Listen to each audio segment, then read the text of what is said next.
Olá, tudo bem? Meu nome é Bia, sou jornalista e apaixonado por livros, e hoje a gente vai conversar sobre as duas obras que inspiraram a série da Netflix The Haunting, ou A Maldição em português. Eu sou muito fã de mistério e suspense, por isso quando A Maldição da Residência Hill, a primeira temporada, foi lançada em 2018, eu corri para assistir e devorei todos os episódios. O mesmo aconteceu com A Maldição da Mansão Bly, e eu acredito que a série manteve a sua qualidade na segunda temporada. Mas como são os livros que inspiraram essas duas histórias? Bom, fica aí que eu vou te contar. A primeira leitura foi Assombração da Casa da Colina, lançada em 1953 pela renomada autora Shirley Jackson. Caso você não tenha feito associação, esse livro foi a base para a construção da primeira temporada, ainda que existam diversas diferenças na história. Na série, conhecemos 5 irmãos que cresceram na Mansão Hill, a casa mais mal assombrada dos Estados Unidos. Já adultos, e após o triste suicídio da irmã mais nova, eles são obrigados a retornar à residência e confrontar alguns dos fantasmas do seu passado. Já no livro, eles não são nem irmãos e nem amigos. Na verdade, alguns personagens nem mesmo existem. Mas como assim? Então qual é a história? Na obra literária, Nell é uma moça extremamente solitária que passou boa parte da sua vida cuidando da mãe doente. Desde o início ela já sofre com alguns problemas psicológicos, ela é extremamente insegura, não tem confiança em si mesma, entre outras coisas. Mas a nossa narrativa começa de verdade quando ela recebe uma carta do Dr. Montague, convidando-a para passar um tempo na Casa da Colina, local construído há décadas pelo milionário e excêntrico Hugh Crane, e conhecido por ser extremamente mal assombrado. Os outros convidados são a Theodora, que é uma artista, é confiante e com um temperamento um pouco impulsivo, e o Luke Crane, que é o sobrinho da atual dona e herdeiro do lugar. Ao criar esse grupo, o objetivo do doutor era poder catalogar eventos sobrenaturais e criar um livro sobre eles. Assim, ele só selecionou pessoas que já tiveram alguma experiência do tipo na vida e arranjou para que todas elas vivessem juntas na casa. Dessa maneira, elas poderiam observar e fazer anotações sobre o que fossem descobrindo. Mas, o que começou como uma viagem interessante, até divertida, acabou se tornando um pesadelo. Além do comportamento estranho da senhora Dudley, que era a caseira ali do lugar, a mansão passa a colocar a sanidade de todos os seus habitantes no limite, confundindo a sua cabeça com estruturas que mudavam de lugar, ilusões, visões, sons e até temperaturas que mudam de um ambiente para outro. Os habitantes, então, começam a agir de maneira diferente, influenciados pela casa. Ao longo do livro, fica claro que a personagem principal, na verdade, é a própria residência.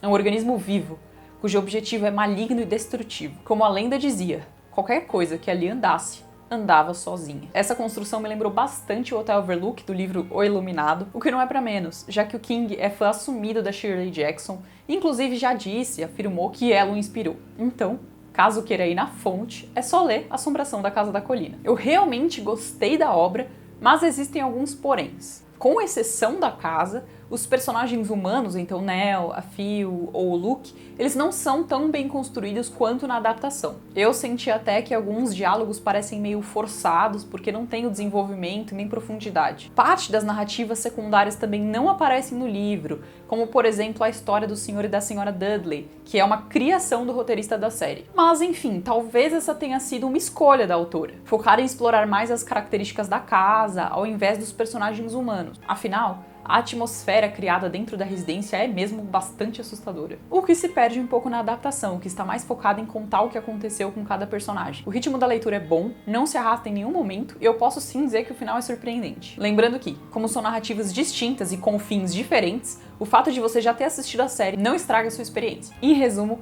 vale a pena ler esse livro intenso, mas já vá sabendo que vai ser bem diferente da experiência com a série. Agora vamos conversar um pouquinho sobre A Volta do Parafuso, livro escrito em 1898 por Henry James, e que foi usado como base para a construção da segunda temporada, A Maldição da Mansão Bly. Bom, na trama, um advogado bem-sucedido se torna responsável legal por seus sobrinhos depois deles terem perdido os pais. Sem tempo ali para cuidar tanto das crianças quanto dos negócios, ele contrata ali uma jovem, que no caso é uma moça simples, filha de um pároco, para ocupar o cargo de preceptora. Ela então deve se mudar para a isolada mansão Bly, no interior da Inglaterra, e cuidar do ensino e do comportamento de Flora e Miles, como se chamam as crianças. Mas apesar do emprego parecer bom, tanto pelas suas condições quanto pelo pagamento, ele vem com um estranho acordo. Ela não poderia, sob nenhuma circunstância, contatá-lo ou pedir ajuda. Ainda assim, ela decide aceitar esse desafio e tem uma surpresa boa. As crianças são angelicais. São refinadas e muitas vezes demonstram um conhecimento e uma mente muito além da sua idade. Ela também acaba se aproximando e fazendo amizade com outros funcionários da casa. E tudo parece muito bem, até o dia em que ela começa a enxergar um homem rondando a mansão.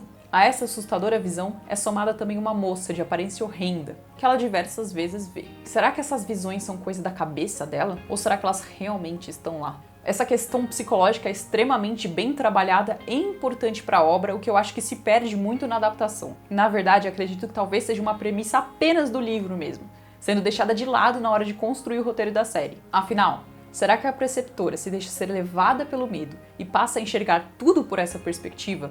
Ou os fantasmas realmente estão lá, ameaçando a vida e a sanidade das crianças, o que exige que ela haja de forma rápida e rígida. Por causa dessas indagações e todo o clima que é construído em torno delas, o ritmo de leitura é bem intenso. Os diálogos também acabam sendo um ponto alto. Mas, como você deve ter percebido, até aqui a base da história é a mesma. Bom, não tanto. Existem diversas mudanças do livro para a série. Além dessa questão que eu já coloquei, psicológica e também da atmosfera, o que muda são alguns personagens que não existem no livro e existem na adaptação, como por exemplo a Dama do Lago e os primeiros moradores da casa. E também a forma como a preceptora vai lidar com isso no desfecho do livro é bem diferente do desfecho da série. Se fosse para comparar os dois, eu acho que tem mais semelhanças entre a Volta do Parafuso e a segunda temporada do que entre a Assombração da Casa da Colina e a primeira. Mas ainda assim, ambos têm as suas diferenças e as suas qualidades. Eu gostei muito da Volta do Parafuso mesmo, achei muito bom. Como eu falei, o fato de eu já ter assistido a série antes não mudou em nada e não estragou a minha experiência, só fez com que eu comparasse algumas coisas aqui e ali, mas também gostei muito da leitura. E, se tivesse que escolher um preferido, eu escolheria A Volta do Parafuso e não A Assombração da Casa da Colina, apesar de também ter ali as suas qualidades. Se você já conferiu as 2 temporadas da série ou já leu alguma dessas obras, comenta aqui embaixo o que você achou, qual você prefere, quais as diferenças que mais pegaram pra você, vamos conversar sobre isso. Também é interessante pontuar que no português algumas traduções estão como A Volta do Parafuso e outras como A Outra Volta do Parafuso, mas não se trata de uma continuação, é exatamente a mesma história com 2 títulos diferentes. Talvez isso te confunda quando você for pesquisar pela obra, mas é isso. Bom, também queria pedir para você se inscrever no canal caso ainda não seja inscrito, deixa seu like, é bom você ativar o sininho também para receber notificação quando eu subir outros vídeos.